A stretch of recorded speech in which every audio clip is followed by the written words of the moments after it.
अस्सलाम वालेकुम दोस्तों, उम्मीद है कि आप लोग ठीक हैं, खैरियत से हैं, फ्रेश हो चुके हैं, नाश्ते कर लिए हैं। बड़ा ही खूबसूरत मौसम है, बादल आपको नज़र आ रहे हैं। अब बादल से कभी धूप आती है तो बड़ा मज़ा आता है, और जैसे ही बादल आगे आते हैं तो हल्की सी खुनकी। बहुत अच्छा मौसम। जैकेट के बगैर आप इंटरलॉकन में इस वक्त नहीं घूम सकते। और जहाँ पे हम ऊपर जा रहे हैं वो जेम्स बॉन्ड की 007 वाली जो फ़िल्म है, वो पहाड़ी है। उसके अलावा एक दो और जगह हैं जहाँ पे जाना है और घूमना है। लेकिन जाने से पहले जैसे कि आप लोगों से मुलाकात है वो भी बहुत ज़रूरी है। वीलॉग को ज़रूर अपडेट की शेयर कीजिएगा व्हाट्सएप ग्रुपों में, सब्सक्राइब करें, बेल आइकन को प्रेस करें। पाकिस्तान को अगर सबसे ज़्यादा नुकसान पहुँचाया है तो वो पीटीआई ने पहुँचाया है।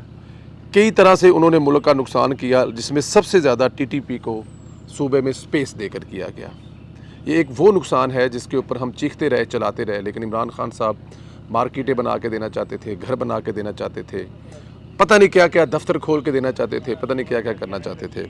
ये दहशतगर्दी इस वक्त मुल्क के गले पड़ चुकी है, जिससे लड़ते लड़ते हमारे जवान शहीद हो रहे हैं और मुल्क अमन की जानब नहीं जा पा रहा। उसकी रीज़न ये है कि वो जो पौधे लगाए थे इमरान खान साहब ने, वो पौधे अब जो है तनावर दरख्त बन चुके हैं। अब इस मकसद के लिए सियासी और अस्करी क़यादत ने एक सख्त फ़ैसला किया है, तो इस पर पीटीआई ने रखना डाल दिया है, शो डाल दिया है। वो आगे जाकर बताता हूँ, पहले इस केस को हम लोग डिस्कस कर लेते हैं। वज़ीर-ए-आज़म की सदारत में नेशनल एक्शन प्लान के मरकज़ी एपिक्स कमेटी का इजलास हुआ, जिसमें तय हुआ है कि ज़रबे अज़ब रद्द फसाद के बाद अब ऑपरेशन अज़्म इस्तेहकाम शुरू किया जाएगा। वज़ीर-ए-आज़म ने ऑप्शन अज़्म इस्तेहकाम के आगाज़ के ज़रिए इंसदाद दहशतगर्दी की कौमी मुहिम को मुतहर्रिक और दोबारा एक्टिव करने के लिए जो है वो उसको मंजूरी दे दी है। इजलास में तमाम सूबों के वज़राए आला, chief of army staff, DGISI समेत अस्करी क़यादत शामिल शरीक थी। उन्होंने इंसदाद दहशतगर्दी की जारी मुहिम का जायज़ा लिया और दाखिली सलामती सूरत हाल का भी जायज़ा लिया। नेशनल एक्शन प्लान की मल्टी डोमेन असूलों पर होने वाली पेशरफ्त का जायज़ा, ख़ास तौर पर इस पर अमल दरामद में खामियों की निशानदही करने पर जोर दिया गया, ताकि इनको अवलीन जो इसको तरजीह दी जाए और ये तमाम मसाइल जो हैं जितनी जल्दी हो सकर हल भी किए जाए। अजलास में मुकम्मल कौमी इत्फाक़ राय और निज़ाम के वसी हम आहंगी पर कायम होने वाले इंसदाद दहशतगर्दी की एक जामिया और नई हिकमत अमली पर भी जोर दिया गया है। यह ऑपरेशन एक जामिया और फैसला कुन अंदाज में इंतहा पसंदी और दहशतगर्द के ख़तरात से निपटने के लिए कोशों को मतद खदूत और मरबूत हम आहंगी की तरफ बढ़ेंगे हम लोग।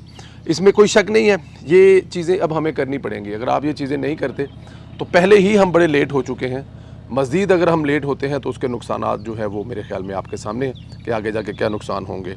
सियासी सफारती दायराकार में इलाकाई तवामुन के ज़रिए दहशतगर्दों के लिए ऑपरेशनल जगह कम करने की कोशिश की जाएगी।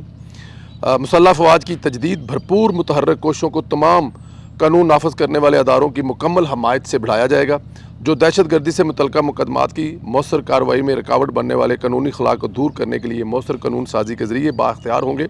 उन्हें मिसालें सज़ाएँ दी जाएंगी, मतलब कि जो सज़ाएँ हैं वो सख्त भी होंगी और वो मिसाली किस्म की सज़ाएँ होंगी कि दोबारा कोई इस किस्म की हरकतें ना कर सके। यानी अदलिया की जानब से जो रुकावटें डाली जा रही हैं, ज़मानतें दी जाती हैं, इसको भी दुरुस्त करने का वक्त आन पहुँचा है। और अगर आप ये दुरुस्त नहीं करेंगे तो ये हर गुजरते दिन के साथ आपके साथ जो कर रहे हैं वो आपके सामने है। फोरम ने इस बात का अदा किया, इंतहा पसंदी और दहशतगर्दी के ख़िलाफ़ जंग पाकिस्तान की जंग है और ये कौम की बका और बहबूद के लिए ज़रूरी है।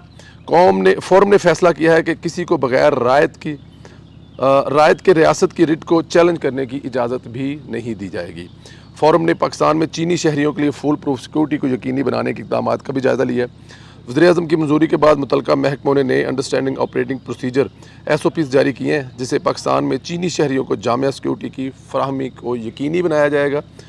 आपने एलामिया सुन ली, अब ऑपरेशन कितना अहम है, जामिया होने जा रहा है, लेकिन इसके ऊपर PTI जो खुद सूबे में दहशतगर्दी को वापस ला रही थी, उन्होंने दहशतगर्दियों की हमायत करते हुए रखना डाल दिया और ऑपरेशन की मुखालफत कर दी है। आज असम्बली में उन्होंने वॉकआउट कर दिया। इसके बाद प्रेस कॉन्फ्रेंस में वाज़ेह तौर पर कहा कि हम ऑपरेशन की मुखालफत करते हैं, ऑपरेशन नहीं होने देंगे। अंदाज़ा करें कि मुल्क दहशतगर्दी की लपेट में है, आए दिन हमारे जवान शहीद हो रहे हैं। PTI दहशतगर्दी ख़त्म करने के बाद इसको ख़त्म करने की मुखालफत कर रही है और ये क्योंकि अगर दहशतगर्द ख़त्म हो गए तो PTI की जो हमायत TTP में है वो भी डेफिनेट ख़त्म हो जाएगी। इमरान खान शुरू से उनके साथ है। आपको याद है कि इमरान खान TTP के दहशतगर्दों को मुल्क में बसाना चाहता था, इनके मुल्क में दफातर खोलना चाहता था, इनको रहायशें, शादियाँ, ब्याह और इनके लिए मार्केटें, काम, कारोबार सब अरेंज करना चाहता था। और वो जो अरेंज किया गया आज आपके गले पड़ रहा है, और उससे जान छुड़ाने के लिए अब आप पूरी कौम को मुत्तहिद होना पड़ रहा है। और आप ये देखें कि हमें किस लेवल पे जाना पड़ रहा है। चाइनीज़ इस वक्त पाकिस्तान में उनकी जो सिक्योरिटी एक बहुत बड़ा मसला है। इसलिए मसला है कि जब भी मुल्क जो है थोड़ा सा आगे जाने की कोशिश करता है तो कोई ना कोई ऐसा वाक़या करवा दिया जाता है जिसके बाद फिर हम लोग वापस हो जाते हैं। दूसरी तरफ सूबे में इनकी कारकर्दगी देखें, 10 साल से सूबा इनके पास है। इमरान खान हर जगह पे दावा करते हैं कि उनकी पुलिस का निज़ाम दुनिया का सबसे बेस्ट निज़ाम है। पाकिस्तान तो खैर कहीं आता ही नहीं है ना उनके निज़ाम के तहत। दुनिया का बेस्ट निज़ाम है पुलिस का। मिसाली पुलिस का आलम यह है कि हजूम स्वात थाने में घुस कर एक शख्स को तलाश करते हैं, निकालते हैं, जिंदा जला देते हैं, मारते हैं, उसकी हड्डियां तक के जला देते हैं। उस पुलिस से एक बंदे की हिफाजत नहीं की। और दूसरी तरफ पंजाब पुलिस है जिसके बारे में दावा तो नहीं किया जा रहा, 10 साल से उसके साथ ये कर दिया वो कर दिया, लेकिन उसके 2 वाक़यात हैं। एक इछरा वाला वाक़यात आपके सामने लाहौर में हुआ, किस तरह एक बहादुर ख़तून अफसर ने उस औरत की जान बचाई और हजूम से निकाल के लेके आई। और दूसरा सरगोदा का मामला हमारे सामने है। सरगोदा में जिस तरह पंजाब पुलिस ने रोल किया वो भी आपके सामने है कि उन्होंने वहाँ पर किसी बड़े सानहे से इस कौम को बचाया, मुल्क को बचाया, और वहाँ पर जो अक़लीती कम्यूनिटी है उनकी हिफाजत की और किसी किस्म का कोई नुकसान नहीं होने दिया।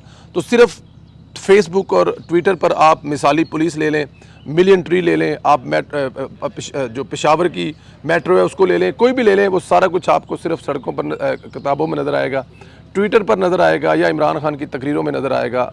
प्रैक्टिकली उनका दूर दूर तक किसी जगह पे कुछ नज़र नहीं आएगा। अच्छा जी, जब इन पर तनकीद हुई तो 3 दिन बाद सुवाद मदीन से चंद अफराद को गिरफ़्तार किया ताकि दुनिया को दिखा सके कि हम कार्रवाई करेंगे। बताया गया कि 14 अफराद को गिरफ़्तार कर लिया गया। हालांकि ऐनी शहद बताते हैं कि PTI के मुकामी MPA और MNA भी इस गफलत में शरीक हैं। इसी मामले पर ख्वाजा आसफ़ ने भी इनकी बजाकर रख दी। आपने देखा कल मस्ती खेल ने कैसे ख्वाजा आसफ़ मुतल्लिक़ इंतहाई गलीज़ ज़ुबान इस्तेमाल की थी। ख्वाजा साहब ने आज जवाब दिया है, तुन के रख दिया। उन्होंने कहा कि उन्होंने सबसे पहले उन्हें पकड़ा स्वाद वाले वाक़े पर। ख्वाजा साहब ज़ाहिर है जब बोलते हैं तो टकामा बोलते हैं। अब मस्ती खेल ने जो कल ज़ुबान इस्तेमाल की थी वो ज़ुबान आपके सामने है, उस पर हम कल भी आपको अपडेट कर चुके थे कि अगर इस तरह की ज़ुबान इस्तेमाल करनी है, अगर यही कल्चर है, तो आप अपने आने वाली नस्ल को क्या सिखा रहे हैं, आने वाले बच्चों को क्या सिखा रहे हैं। या अगर यही सियासत करनी है तो फिर मेरे ख़्याल में सियासतदानों से फिर वो जो हमेशा एक इल्ज़ाम लगता है सियासतदानों पर, वो अब पाकिस्तान तहरीक इंसाफ उसमें हर गुज़रते दिन के साथ मज़ीद तक़वियत बख्शती जा रही है। असम्बली में इस तरह की ज़ुबान, लेकिन ख्वाजा आसफ़ जो कि हमेशा की तरह आपको पता है कि जो बजा कर रखते हैं, तो उन्होंने आज बजाई है और बजानी भी चाहिए। आप ज़रा ये बताएं कि इस पर कमेंट करके बताएं कि अगर देखा जाता है तो इस वक्त जो TTP वाला मामला है वो कितना ज़्यादा गर्म है। अगर TTP वाले मामले पर इस वक्त एक्शन ना लिया गया और इमरान खान के बिछाए हुए जो बारूदी सुरंगें हैं और वो जो जिसको आप ये कह सकते हैं कि उन्होंने जो पौधे लगाए थे, अगर उसको अब ना काटा गया तो ये पाकिस्तान में आने वाले वक्तों में कितना नुकसान होगा। कमेंट ज़रूर करें, वीडियो शेयर करें, चैनल को भी सब्सक्राइब करें और बेल आइकन को करें। इंशाल्लाह ताला रास्ते में जाते जाते आप लोगों को नज़ारे करवाते जाएंगे, दिखाते जाएंगे और अपनी छुट्टी में आपको शरीक रखें। बहुत शुक्रिया, अपना ख्याल रखें, खुदा हाफ़िज़।